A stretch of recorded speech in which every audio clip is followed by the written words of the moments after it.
Hi, I'm Maria Shaw, one of the Teens Make History players at the Missouri Historical Society and the stage manager for today's production. The Teens Make History players research, write, and perform our own plays, usually in the Missouri History Museum, but now on Zoom as well.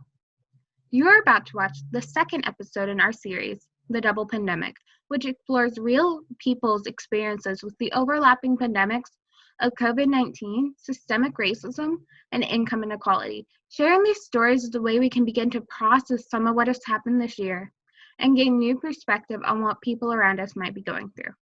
Teaching artists from the Metro Theater Company provided feedback during our writing process, then co-directed and produced all 3 works in this series. At the end of this short performance, please stick around for a question and answer session with me and the rest of the Teens Make History players. And now, The Double Pandemic, saying goodbye.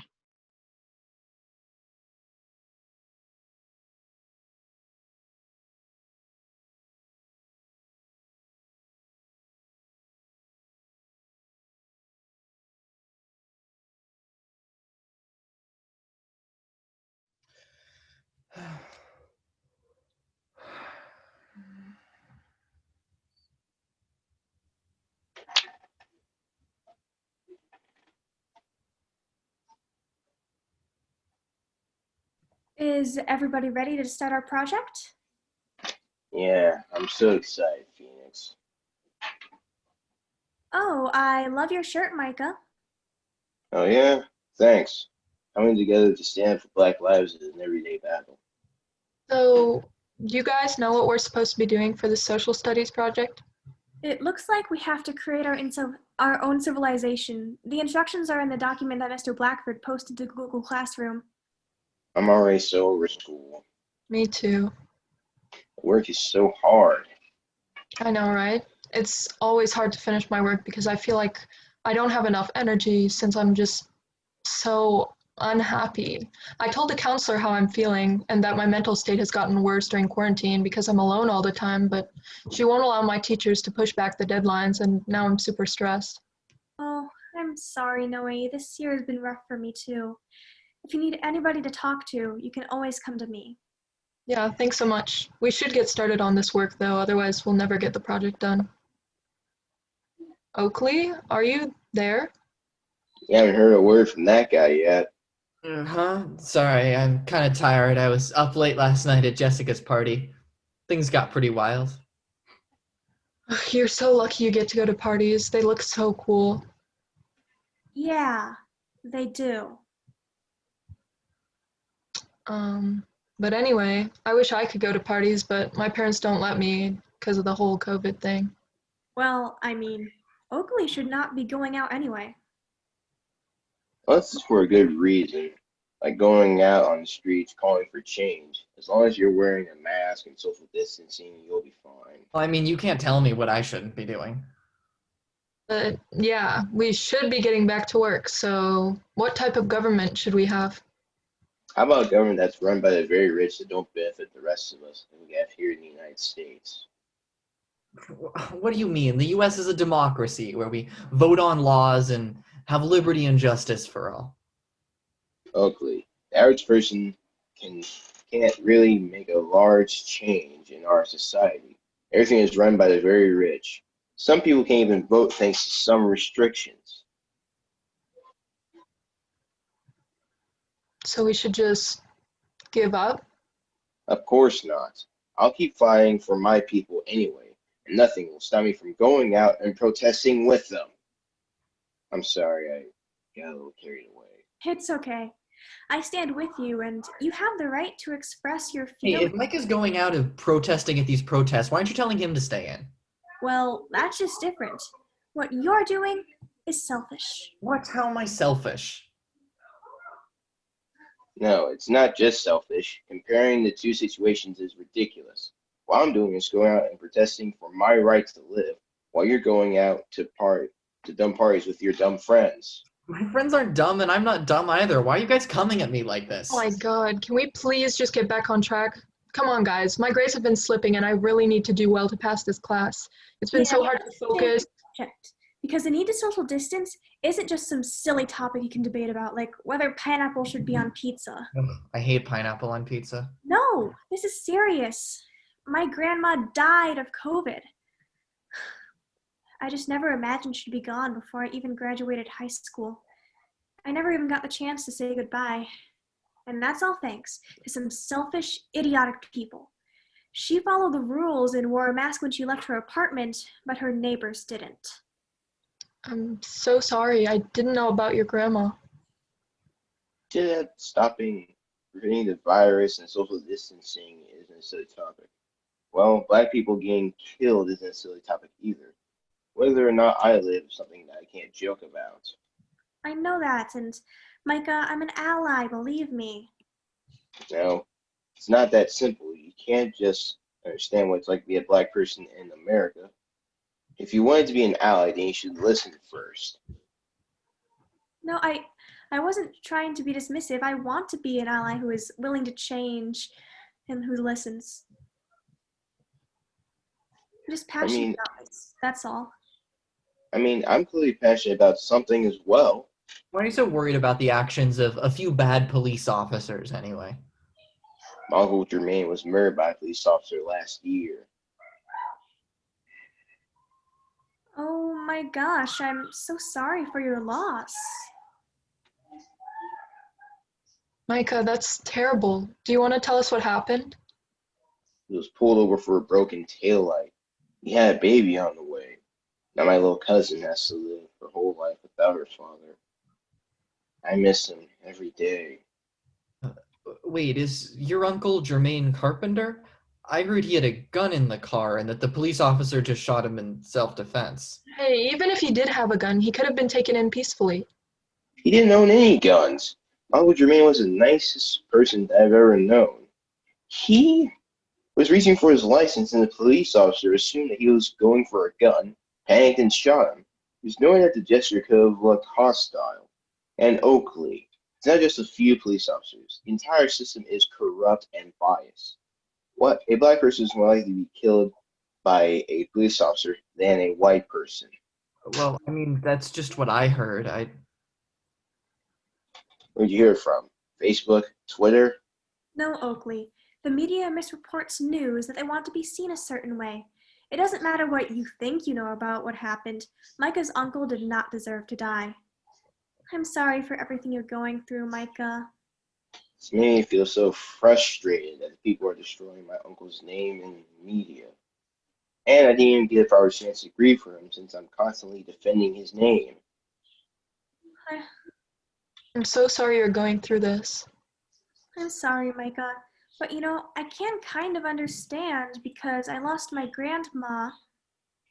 No, you don't understand what I'm going through. The experiences are very different.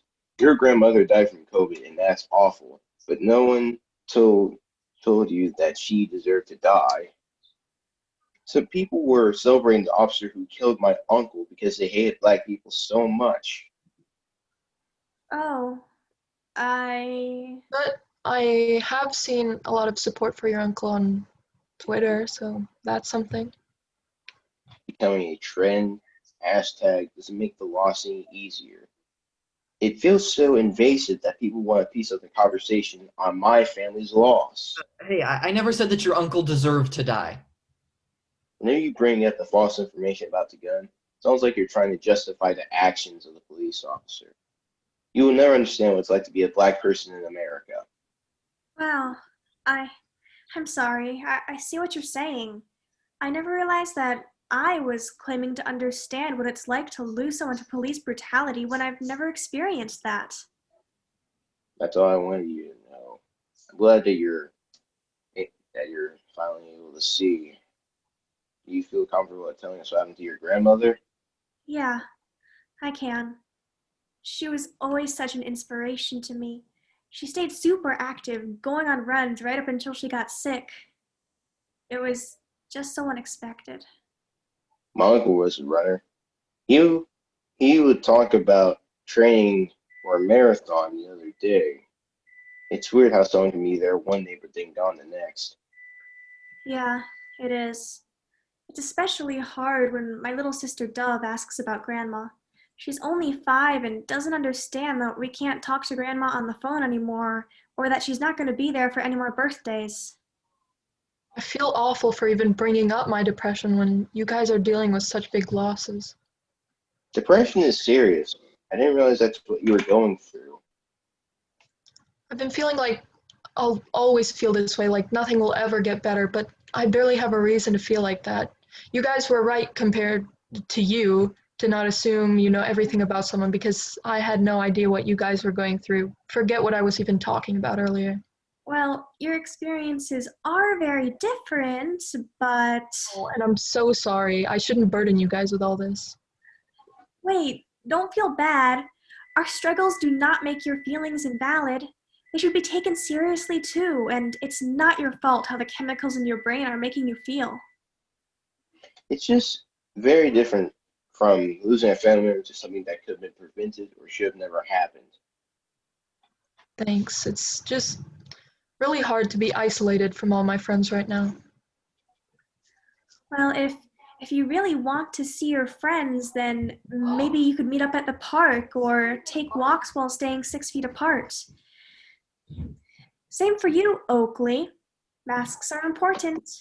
I mean, I guess, but it's not the same. I don't see why I should miss out on having fun just because of some dumb virus. You're right. It isn't the same. But we aren't living under normal circumstances right now. You don't want to accidentally cause someone else's death.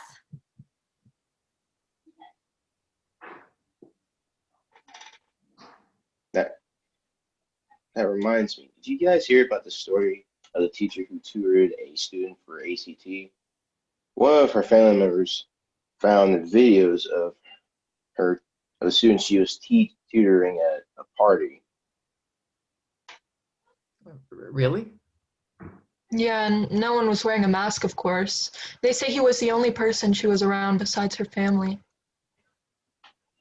Oh, oh, I, I also heard about a teacher just over in Potosi who died of COVID after schools went back to in-person learning. Potosi is not very far from here, and she was young too, only in her early 30s. That's terrible. Yes, it is terrible, Oakley. Also, I heard this story about a bus driver who died of COVID because his passengers refused to wear masks even when they were exhibiting symptoms. It said he cleaned down his whole bus and respected his passengers and their safety, but they couldn't do the same for him. You see, Oakley, so many of the people who died, my grandma included, were killed by other people's irresponsible actions. You owe it to the people around you to keep them safe. I guess you're right. I hadn't thought of how my actions could affect other people like that. I didn't think of the fact that I could be the cause of someone's death. Yes, and being able to listen to other people different from you is necessary to live in a society like this. Like how people who aren't black need to listen to their experiences in order to gain equality. Maybe I'll watch some movies about Black stories that Netflix recommends to me.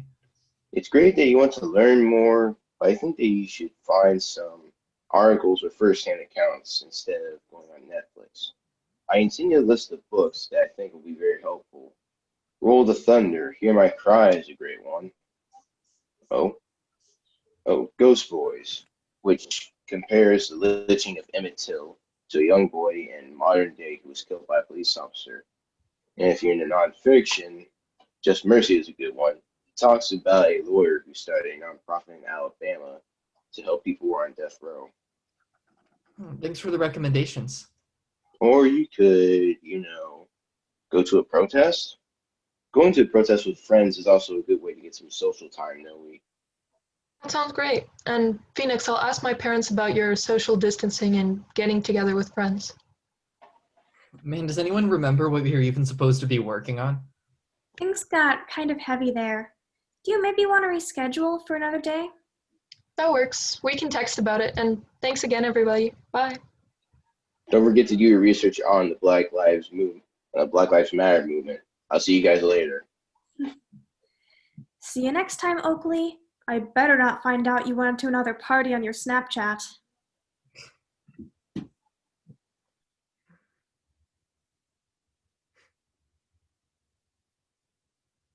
Oh,